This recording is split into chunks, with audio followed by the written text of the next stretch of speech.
النهارده هنعمل صينية سمك بطريقة سهلة وبسيطة وسريعة قوي. اسمها ايه؟ اسمها ايه دي؟ السمك ده اسمه ايه؟ السمك هما بيسموه صينية سمك بالليمون. ها؟ مش صينية سمك بالليمون. دلوقتي نضفت السمك وصفيته. اوكي. النهارده انا مكسلة بعمل الحاجات اللي هي سريعة قوي. اوكي. ده ملح؟ ده ملح. زعتر مهمة قوي. بتحطي زعتر على الملح؟ اوكي. فلفل. حلو قوي المصري ده.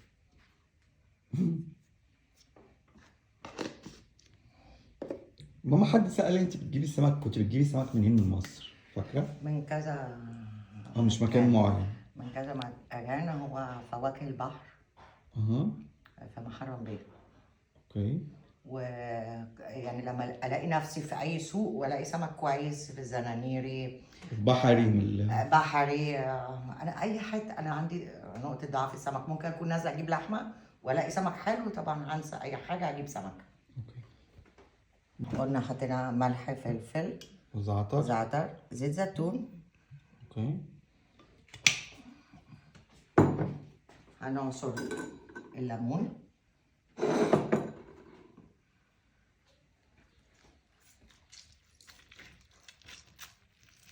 يا جماعة الليمون والله من على الشجرة.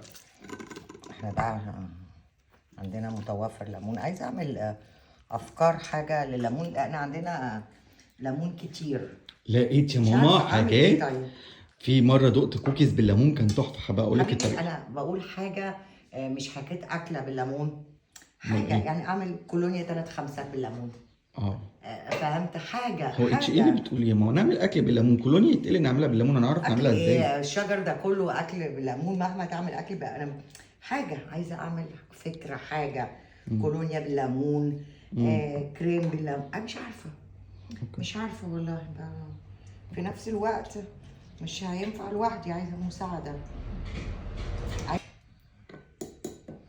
فمعلش يا ماما نبقى نشوف موضوع الكولونيا ده بعدين. طب اوكي. هنا اوكي. حطيتي مع الزيت زيتون الليمون. ايوه. ممكن الصوص اللافوليمون اللي احنا عملناه اول امبارح اللي هو في ده، لو في برضو بيبقى كويس قوي. تحطي شويه هنا وشويه بعد بعد السوا يعني على الترابيزه كده. حطينا كله، بنقلب. الملح، فلفل، زعتر، اللي عايز شطه يحط شطه. اوكي. ليمون، زيت زيتون.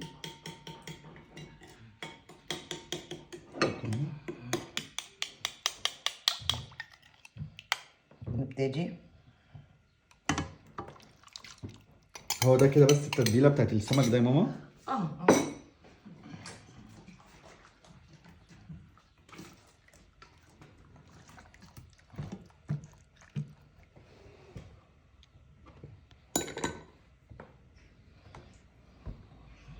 نقشر ليمونه كمان.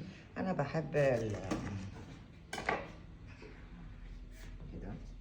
ممكن تحطوا ترانش طماطم لو عايزين عليه. اوكي. بون ابيتي. ده كده التانية جهزت. ايوه. اوكي، ده مفيش اسهل من كده. اسهل فيديو قصدك، مش اسهل.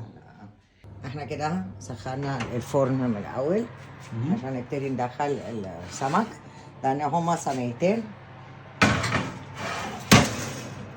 كده. ده كده تمام. جربوا الوصفة البسيطة دي وبون ابيتي وقولوا لي رأيكم.